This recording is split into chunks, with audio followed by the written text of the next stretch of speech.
जगत में जीवन 2 दिन का।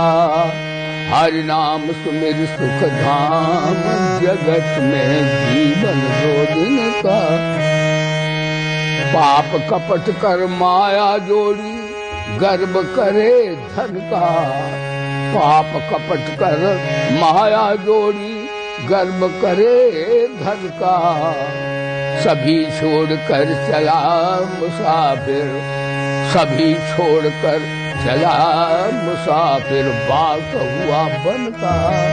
हरि नाम सुमिर सुख धाम, जगत में जीवन 2 दिन का।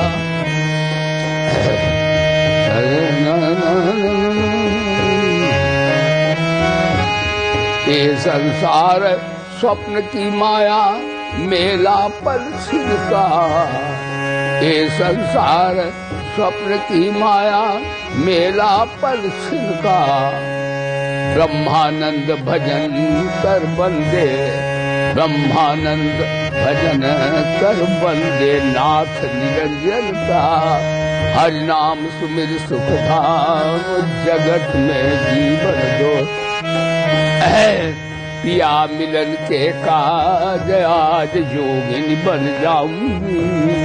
पिया मिलन के काज, आज योगिनी बन जाऊंगी। हार सिंगार छोड़कर सारे अंग विभूति रमाऊंगी। संगी सेली पहरे गले में, संगी सेली पहरे गले में, अलख जगाऊंगी। पिया मिलन के काज, आज योगिन बन जाऊंगी। काशी मथुरा हरिद्वार सब तीर्थ जाऊंगी। काशी मथुरा हरिद्वार सब तीर्थ जाऊंगी। जाए हिमाचल करूं तपस्या, जाए हिमाचल करूं तपस्या, तन को सुखाऊंगी। पिया मिलन के काज, आज योगिन बन जाऊंगी। ऋषि मुनियों के आश्रम जाकर खोज लगाऊंगी। ऋषि मुनियों के आश्रम जाकर खोज लगाऊंगी। अंदर बाहर सब जग ढूंढूं, अंदर बाहर सब जग ढूंढूं, नहीं अटकाऊंगी। पिया मिलन के काज, आज योगिन बन जाऊंगी। निस दिन उसका ध्यान लगाकर, निस दिन उसका ध्यान लगाकर दर्शन पाऊंगी। निस दिन उसका ध्यान लगाकर दर्शन पाऊंगी। ब्रह्मानंद पिया घर लाकर, ब्रह्मानंद पिया घर लाकर मंगल गाऊंगी। पिया मिलन के काज, आज योगिन बन जाऊंगी। हरि नाम सुमिर सुख धाम, जगत में जीवन 2 दिन। पाप कपट कर माया जोड़ी, गर्व करे धन का। छूटा सांस बिखर गई माया, छूटा सांस बिखर गई माया, जो माला मन का। हरि नाम सुमिर सुख धाम, जगत में जीवन 2 दिन का। कसूरी राग है, कसूरी राग, कीर्तन कर लो। हरे राम राम राम हरे हरे, हरे राम राम राम हरे। हरे कृष्णा कृष्णा कृष्ण हरे हरे, हरे राम राम राम हरे। हरे राम राम राम हरे हरे, हरे राम राम हरे हरे। हरे कृष्णा कृष्णा हरे हरे, कृष्णा कृष्णा हरे हरे। हरे राम राम।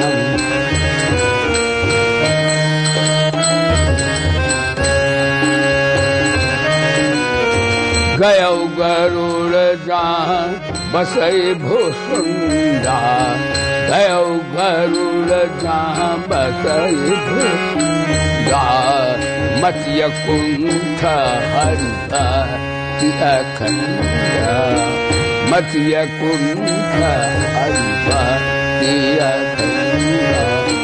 अब प्रभु राम कथा अति पावनी, अब प्रभु राम कथा अति पावनी, सदा सुखद दुख न सावनी, सदा सुखद दुख न सावनी।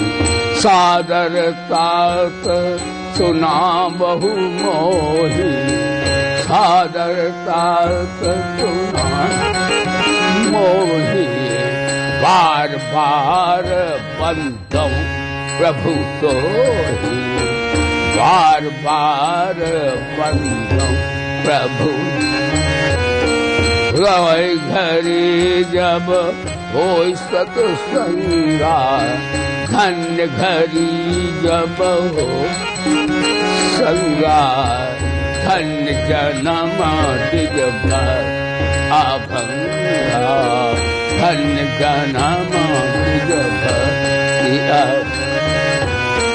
उमा कहूँ मैं अनुभव अपना, उमा कहूँ मैं अनुभव अपना, सतहरि भजन जगत सब,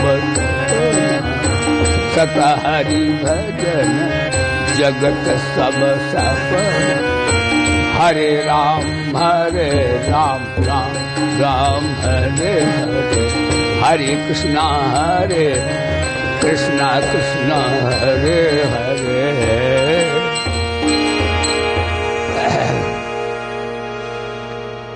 सभा में उपस्थित सभी प्यारे साधक वृंद, भगवान के भक्त और हमारे छात्र वृंद भैया, ये बड़ा ही हम लोगों का परम सौभाग्य है कि हम अपने जीवन का सबसे महत्वपूर्ण ऐसा जो है लाभ है जो कभी घाटे में नहीं जाता है। भगवत भजन में, साधन में यदि व्यक्ति का गिरावट हो जाए, यानी योग से गिर भी जाए, तो भी नफा होता है। वो दूसरे जन्म में उसके वही संस्कार उदय होते हैं और फिर वो भली भांति साधन में तत्पर होता है और भगवत प्राप्ति रूप परम सिद्धि उसे प्राप्त हो जाती है। अन्य दुनिया के लाभ हैं, उनमें घाटा भी पड़ता है, परंतु सत्संग में ये ऐसा लाभ है जिसमें कभी घाटा होता ही नहीं है। इसलिए सत्संग अवश्य करना चाहिए। एक होता सत्संग और एक होता है भजन। एक सज्जन मेरे से पूछा, महाराज सत्संग करना चाहिए कि भजन करना चाहिए? तो महाराज विष्णु पुराण में एक श्लोक आता है कि सत्संग भी करना चाहिए। सत्संग से भजन में रुचि बढ़ती है। बोले धर्म की? जब आप सत्संग करेंगे, कर्मयोग का, ज्ञान योग का, भक्ति योग, तो रुचि बढ़ेगी। आपको परिचय मिलेगा इन योगों से क्या लाभ होता है, कैसे ध्यान लगता है, कैसे ज्ञान विज्ञान की सिद्धि होती है, कैसे भगवत शरणागति प्रेम होता है। तो सत्संग से क्या होता है? भजन में रुचि बढ़ती है। लेकिन भजन करने से सत्संग में रुचि बढ़ती, दोनों पूरक है वो। जैसे आप नाम जपते हो, ध्यान करते हो, भगवान का कीर्तन करते हो, अन्य भी भगवान के संबंधी पूजा करते हो, तो उससे क्या होता है? एक दिन आपके मन में आएगा कि उपासना, ध्यान, भजन, कीर्तन, नाम जप सब करते हैं, तो आपको एक दिन आएगा कि जिनका हम भजन करते हैं वो भगवान हैं कैसे। तो भजन से सत्संग की रुचि बढ़ती है और सत्संग से भजन की रुचि बढ़ती है। दोनों एक दूसरे के पूरक हैं। इसलिए कहता हूं कि प्यारे भाई बहनों, भजन भी करो और सत्संग भी करो, और सत्संग करो, भजन भी करो। ये दोनों एक दूसरे के पूरक हैं। अभी आपने श्रवण किया है गीता के माध्यम से, ज्ञान योग के संदर्भ में, कि ज्ञान योग से हमारी अविद्या माया निवृत्त हो जाती है, और भक्त योग से भी भगवत कृपा से निवृत्त हो जाती है। लेकिन अब विषय आ गया है ध्यान योग से भी हो जाती है। आज ध्यान योग के विषय में चर्चा है। ध्यान दीजिए, छठा अध्याय वस्तुतः तो ध्यान योग का ही है, लेकिन भगवान इसका उद्घाटन तो 5वें अध्याय में कर दिया था। बोले गीता माता की इस प्रशांत कृत्वा बहिर्बह्यास चक्षुर चैवांतरे भ्रुवौ प्राणापानौ समकृत्वा नासाभ्यंतरचारिणौ एतेन्द्रिय मनो बुद्धिर्मुनि मोक्ष परायण विगतेच्छा भय क्रोधो या सदा मुक्ते वसा। भगवान बोले जो शब्द स्पर्श रूप रस गंध है, इनका जो स्पर्श होता है उससे हमारी वृत्ति क्षणिक रूप से, क्षणिक सुख से बहिर्मुख होती है। इसलिए इनको जरा संयत करके, और बहिर्बह्यास चक्षु चैवांतरे भ्रुवौ, यानी एक तरह से सांबवी मुद्रा, भ्रुवौ माने यहां पर केंद्रित करना चाहिए। आधा आंख बंद, आधा आंख खुली हुई, भ्रुवौ। प्राणापानौ समकृत्वा, और प्राणायाम करने से क्या होता है? आयाम कहते हैं कसरत को। किसकी? प्राणों की। प्राणायाम का अर्थ होता है प्राणों की कसरत। और प्राणायाम करने से क्या होता है? जब हम प्राणायाम करते तो मन रुक जाता है, चित्त रुक जाता है। मन कहो, प्राण कहो, चित्त कहो, सूर्य कहो, एक ही बात। बोले धर्म की, सूर्य भी हमारा सबका प्राण है। यदि सूर्य वहां फ्यूज हो जाए तो हम आप सब यहां फ्यूज हो जाएंगे। बोलो सच्चिदानंद भगवान। इसलिए प्राणापानो समकृत्वा, प्राण पान की गति को सम करना चाहिए, विषमता न हो। और समता कैसे आएगी प्राण पान की?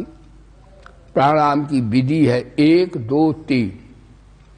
इस तरह प्राणायाम करने से, यानी एक मात्रा में खींचो, 2 में निकालो और 4 में रोक दो, तो एक प्राणायाम हो जाएगा। ऐसे करने से फेफड़ा जो है, लंग्स है, वो उसमें ताकत आ जाएगी।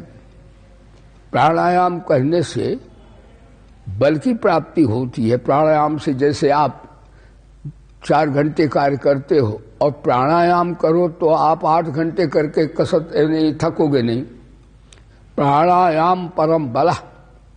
प्राणायाम जो है परम बल है, जो कि मनुष्य कर सकते हैं।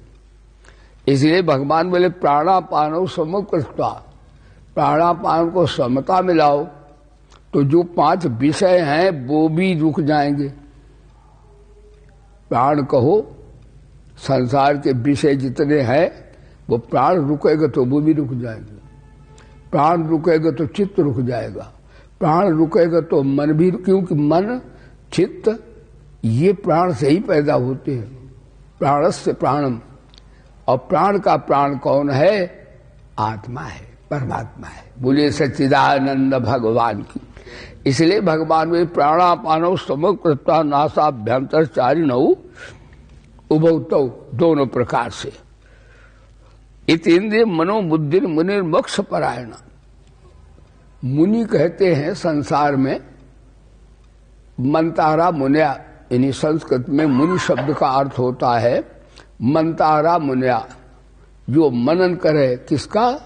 स्वरूप का, आत्मा परमात्मा का, उसे मुनि कहते हैं। संस्कृत में शब्द का अर्थ होता, अन्य भाषाओं में ऐसा नहीं है। और ऋषि किसे कहते हैं? रिसर्च नहीं, जो अंग्रेज नकल कर ले, रिसर्च करो रिसर्च। ये रिसर्च जो है ये संस्कृत का शब्द है। तो रिसर्च माने खोज करना, किसी विषय को खोज करना। दर्शनाथ ऋषया और मंतारा मुनिया। तो भगवान यहां पर कहते हैं कि इतेंद्र मुनिर मोक्ष परायणा, जिसका उद्देश्य केवल ये है कि मेरे को इसी जन्म में मुक्ति प्राप्त करना है, ऐसा पद प्राप्त करना जहां न सुख हो न दुख हो, परमानंद हो, उसे मुनि कहते हैं। मुनिर मोक्ष परायणा, मोक्ष कहते छुटकारा हो जाए जन्म मृत्यु से, गमनागमन से, ऐसा परायण मुनि बताया। उसके लक्षण बताए, विगतेच्छा भय क्रोध हो। उस मुनि का लक्षण क्या है? विगता, उसके मिट जाते हैं। कौन कौन से? विगतेच्छा, इच्छा, इच्छा जो संसार के भोगों की है ना, वो विगत हो जाती है। क्योंकि भजन वो आनंद आता है जो संसार के किसी पदार्थ में आते ही नहीं। तो इच्छा ही हमें लटकाती, कामना ही हमें 84 में भटकाती है, लटकाती है। देखो, आवश्यकता की पूर्ति होती है, इच्छा की पूर्ति नहीं होती। हम लोगों को आवश्यकता किसकी है? परमानंद की। तो परमानंद परमात्मा हम आपको मिल जाएगा, पूर्ति हो जाएगी। लेकिन कामना की पूर्ति किसी की नहीं होगी। तो एक ही व्यक्ति को भागवत में आया पूरा संसार का राज्य मिल जाए, सारे बाल बच्चे उसे मिल जाए, सारा धन मिल जाए, तो भी कामना से शांति नहीं मिलेगी, नहीं मिलेगी। इकते विगता भय, उसके केवल इच्छा होती आत्म कल्याण की। न धन की है, न संपत्ति की है, न परिवार की है, न प्रतिष्ठा की है, कोई उसकी इच्छा नहीं। लेकिन आवश्यकता है परमानंद की, यानी आवश्यकता की पूर्ति होती है, इच्छा की नहीं होती, कामना की पूर्ति नहीं होती। हाँ, भय क्रोध हो या सदा मुक्त सा। और भय किससे होता? पाप से। उसके अंदर पाप होता नहीं और क्रोध भी नहीं आता है, क्योंकि उसकी वृत्ति जो है वो परमात्मा के मुक्ति की इच्छा है। जब परमात्मा मुक्ति की इच्छा होगा तो उसके अंदर अपने आप क्रोध, लोभ, मोह, वासनाएं निवृत्त हो जाएगी। और ऐसा होने पर सदा मुक्त एव सा, ये मुनि मुक्त हो जाएगा। तो यहाँ पर भगवान ने ध्यान योग का उद्घाटन कर दिया। लेकिन अभी तक आपने सुना था ज्ञान विज्ञान तृप्तात्मा कूटस्थो विजितेन्द्रिया युक्त योगी समलोष्टास्म कांचन, यानी ज्ञान का योग है, ये ज्ञान है, ज्ञान योग है। इसमें ध्यान योग तो नहीं है, ज्ञान योग है। तो भगवान तो सबका अपना विस्तार सत्संग करा रहे हैं। देखो, ज्ञान होता किसी विषय को जान लेना, और विज्ञान होता अनुभव प्राप्त कर लेना। यदि किसी विषय को आपने पढ़ा दिया बच्चों को, बच्चों ने पढ़ लिया, उन्हें डिग्री मिल गई, ये हुआ ज्ञान। लेकिन उस विद्या से उन्होंने देखा कि इससे समाज को क्या लाभ होता, हमको क्या मिल रहा है इससे। और उस विद्या से जब उसने अनुभव कर लिया तो ये हो गया विज्ञान। अनुभव युक्त ज्ञानम विज्ञानम, ज्ञान विज्ञान तृप्त आत्मा, ब्रह्म ज्ञान से, आत्मज्ञान से, अध्यात्म ज्ञान से उसकी आत्मा तृप्त हो जाती है। जैसे बताया था, एक तृप्ति होती है, एक संतुष्टि होती है, एक रति होती है। इस तात्पर्य आत्म तृप्त मार्मा, वो अपने में ही तृप्त रहता है। यानी तृप्ति होती किससे? भोजन से। बढ़िया भोजन में भैया आत्म तृप्त हो गए, सब्जी और दाल बड़ी अच्छी मिली, रोटी भूख लगी, तृप्ति होती है भोजन से। संतुष्टि होती है, संतोष होता है पदार्थ से। खूब पैसा मिल गया, जमीन मिल गई, भैया खूब मिला, वाह संतोष हो गया। और रति होती है स्त्री पुरुष की, विवाह हो गया, बाल बच्चे हो गए, ये सब हो गया, तो रति पूरी हो गई। लेकिन भगवान बोले योगी ज्ञान विज्ञान तृप्त आत्मा, उसे रति की आवश्यकता नहीं है, उसे संतुष्टि की आवश्यकता नहीं है, और उसे महाराज रति तृप्ति की आवश्यकता नहीं है। वो आत्मा से ही तृप्त होता है, आत्मा में ही रत रहता है, आत्मा से ही संतुष्ट रहता है। ये विज्ञान रूप बताया भगवान। जैसे उस दिन भी बताया था कि एक महात्मा से किसी ने पूछा कि तुम्हारे तो वंश में है नहीं, तुम तो है मुचंडी के राजा घूम रहे हो, मूलक चंद मुचंडी के राजा। हाँ, तो महात्मा ने कहा नहीं, हमारा परिवार है। वो आत्मज्ञानी महात्मा है। उसने कहा सत्यम माता, मेरा परिवार मरता नहीं, तुम्हारा तो मर जाता संसारियों का।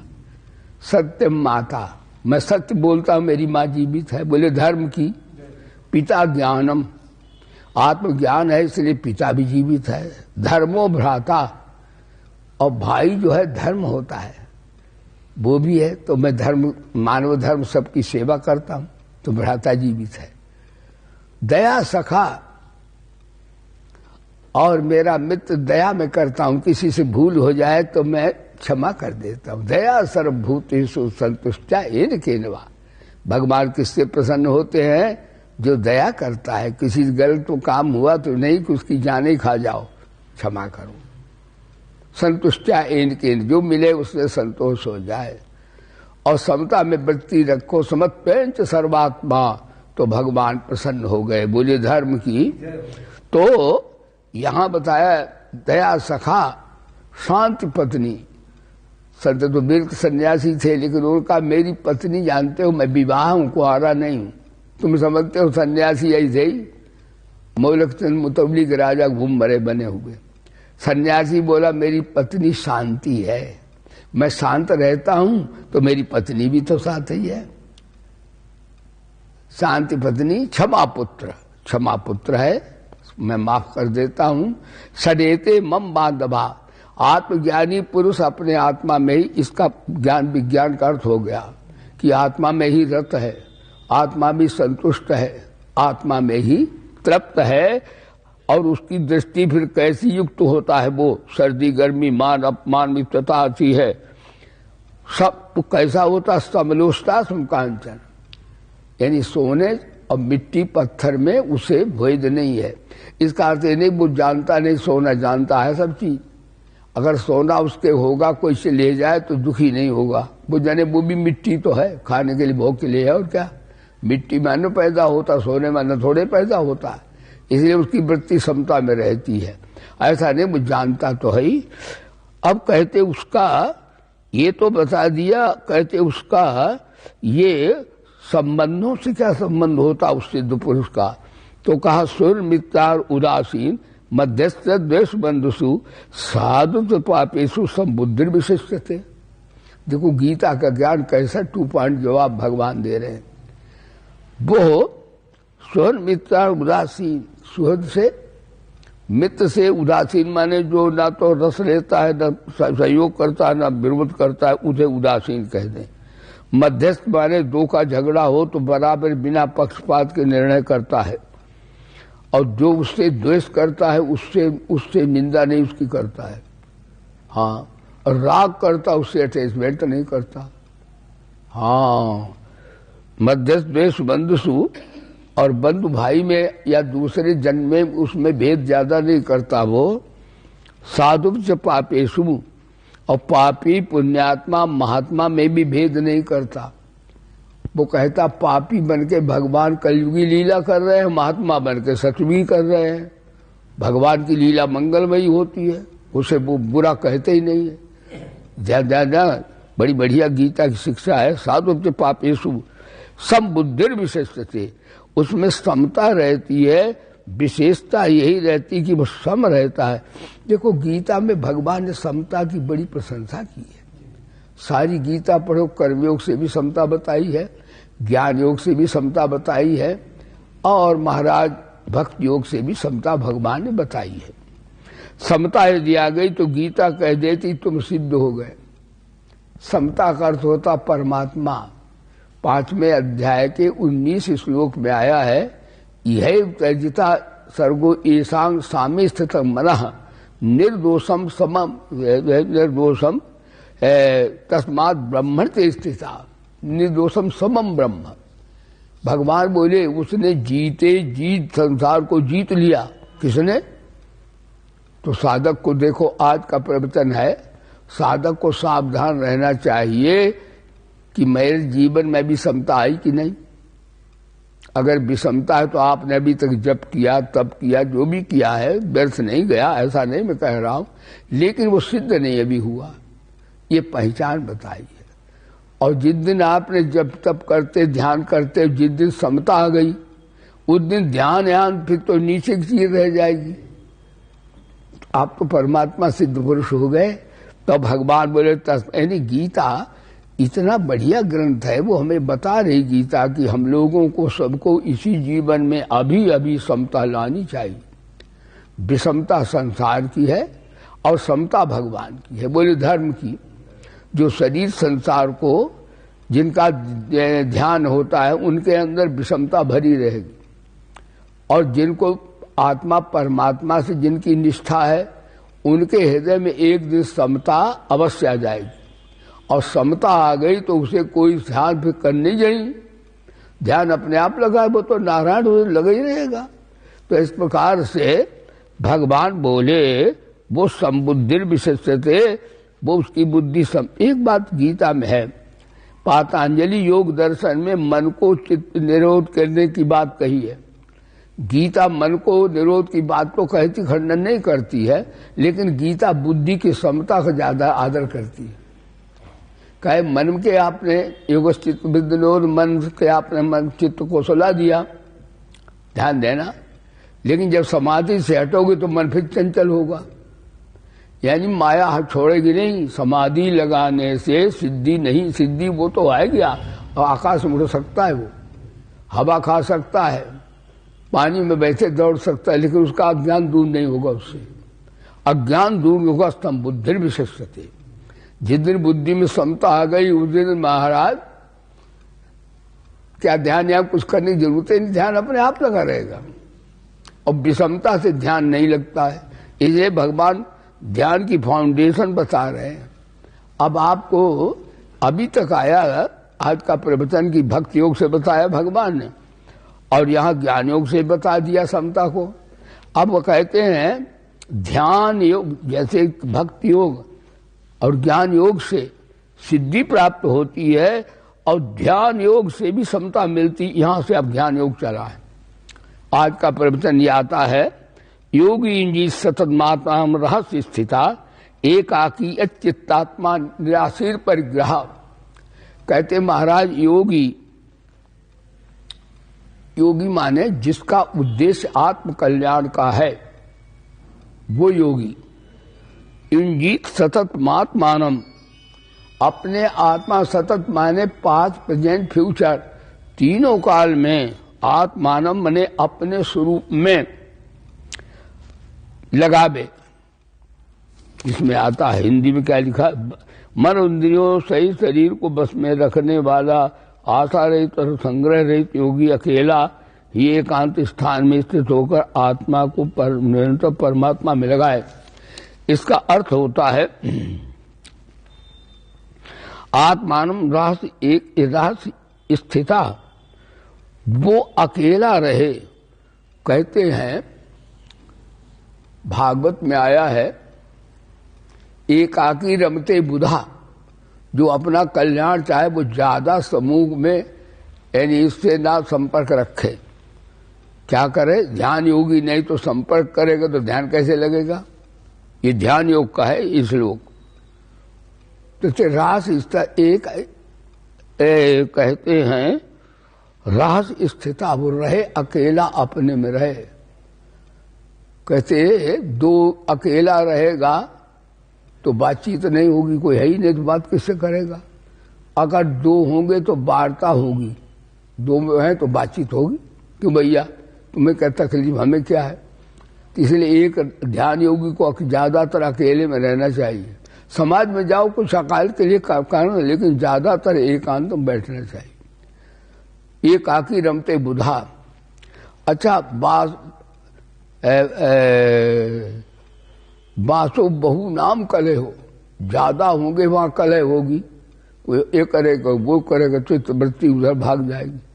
भवेद वार्ता द्वयोरपि, और दो होंगे तो बातचीत होगी।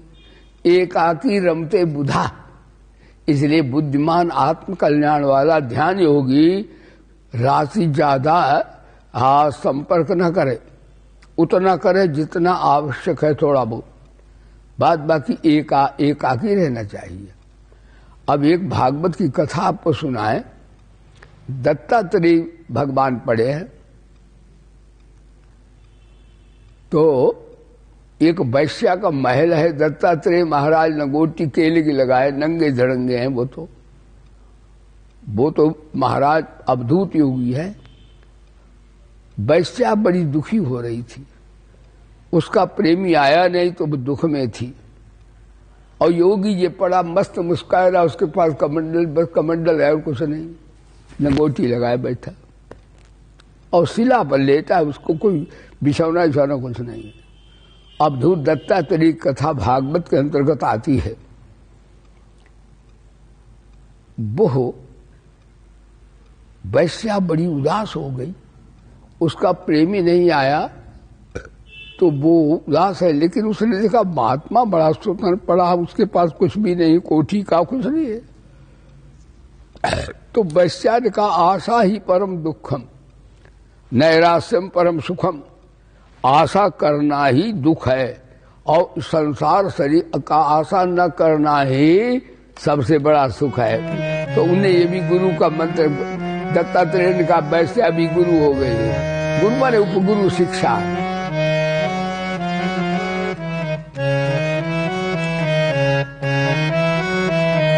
सीताराम सीताराम सीताराम कहिए, सीताराम कहिए, जाहि विधि राखे राम ताहि विधि, ये जाहि विधि राखे राम ताहि विधि। आशा एक राम जी से दूजे आशा छोड़ दे, आशा एक राम जी दूजे आशा छोड़ दे, नाता एक राम जी से दूजा नाता तोड़ दे, दूजा नाता तोड़ दे। सीताराम सीताराम कहिए, जाहि विधि राखे राम ताहि। जिंदगी की डोर सौंप हाथ दीनानाथ, सौंप हाथ दीनानाथ के, महलों में राखे चाहे झोपड़ी में, हे महलों में राखे चाहे झोपड़ी में।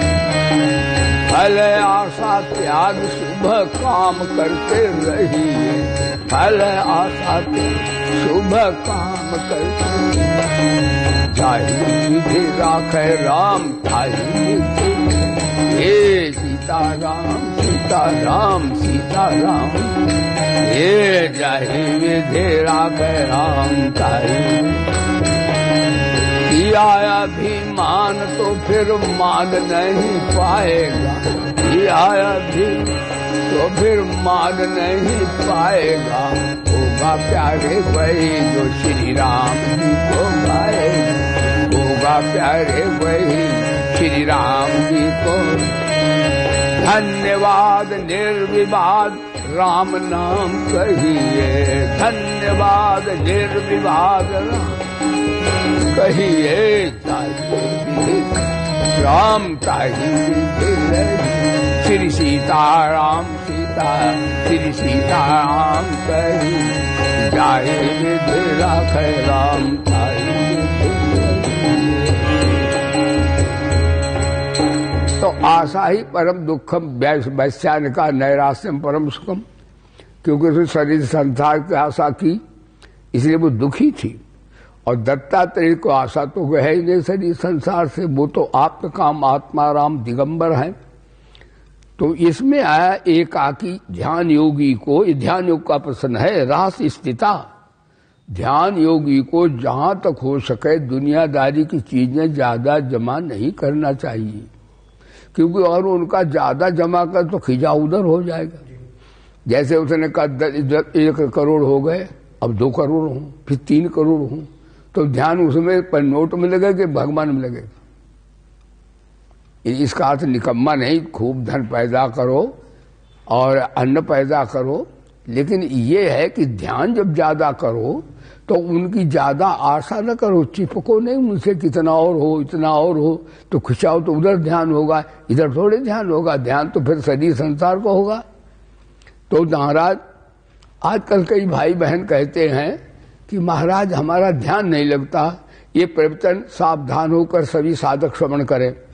सभी साधकों की ये शिकायत रहती है कि हमारा ध्यान मन नहीं लगता महाराज। तो हम सबको उत्तर दे रहे हैं, जब तक जड़ता से संबंध विच्छेद नहीं करोगे तब तक मन ध्यान में नहीं लगेगा। ये थोड़े दुनियादारी के रस भी लेते रहो और मन लगा, ऐसा नहीं है। रस लो भगवान के भजन में। जब तक दुनिया की आसक्ति रहेगी तब तक ध्यान नहीं लगेगा। बोलो धर्म की। और अनासक्त हो जाओ तो चाहे जितनी कोठी का रहे हो ध्यान लगा रहेगा। लेकिन यहाँ राष्ट्र स्थित है, यहाँ पर यह बताया है कि ध्यान योगी को खाने पीने के इंतजाम तो कर लेना चाहिए लेकिन ज्यादा पैसा, ज्यादा संतान, ज्यादा परिवार का और शरीर का चिंतन ज्यादा नहीं करना चाहिए। उसको कह देना चाहिए कि देखो परिवार होना बुरा नहीं है, हम भी सब परिवार से ही आए हैं, लेकिन परिवार की एक सीमा होती है। जैसे लड़का हुआ और लड़के का लड़का हुआ, उसकी गृहस्थी प्रारंभ हुई, तो फिर पिता को चाहिए एकांत में, वेद भगवान कहते ब्रह्मचर्यम पर समाप्त गृही भवेद, ये वेद मंत्र है। 25 वर्ष ब्रह्मचर्य का पालन करो और 25 वर्ष तक गृहस्थ जीवन में रहो, क्यों माता पिता का ऋण है, पालो पर बच्चे संतत, यानी संसार के ये क्रम भी चलता रहे।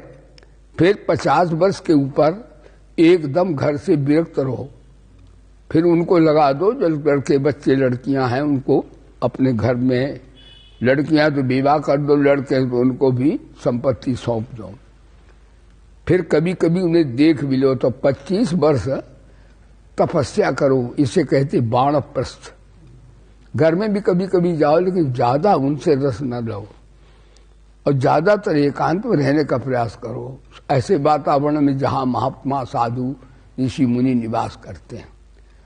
तो लेकिन जब संन्यास, जब 75 वर्ष की आयु हो जाए, लेकिन 100 वर्ष वाले के लिए है, अब तो मुश्किल से 80 पे जैसी आराम निपट जाते हैं।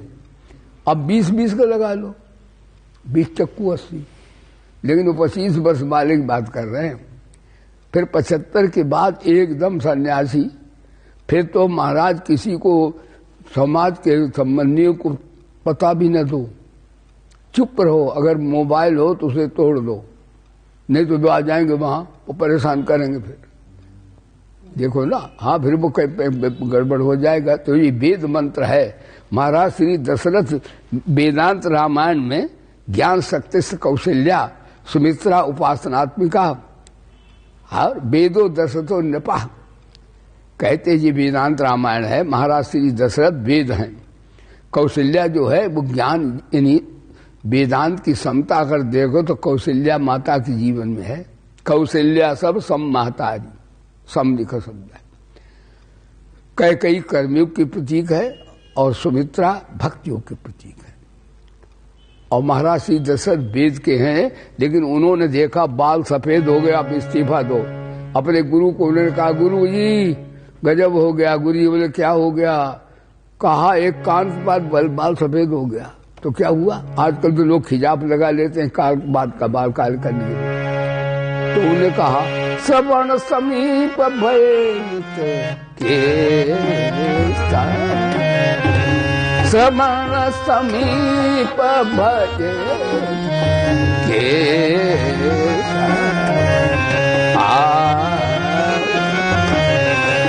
मन मुजरठ पन अस उपके। श्री राम जय राम, जय जय राम, श्री राम जय राम, राम बोलो श्री राम जय राम। महाराज श्री दशरथ वेद हैं तो अपने गुरु वशिष्ठ से कहा, वेद गुरुजी वेद का नियम है, वेद कहत असनी की दशा। उन्हें समझाया है हनुमान जी ने। वेद वो समाज ही है मंदोदरी, वेद कहत असनीति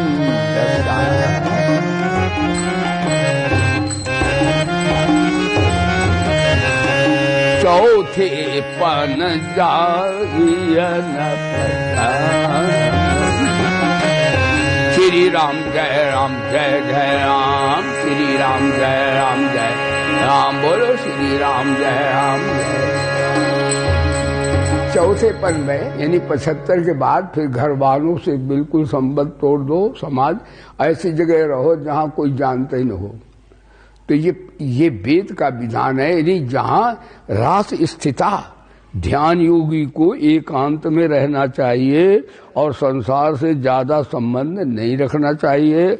दूसरे शरीर और संसार का चिंतन तभी होगा जब तक आपका अटैचमेंट जड़ता है, और जड़ता छूट गई, आसक्ति तोड़ दी आपने, तो ध्यान फिर हटेगा नहीं। जो लोग कहते नहीं लगता, उसको उत्तर दे रहा हूं कि जड़ता का संबंध रखो।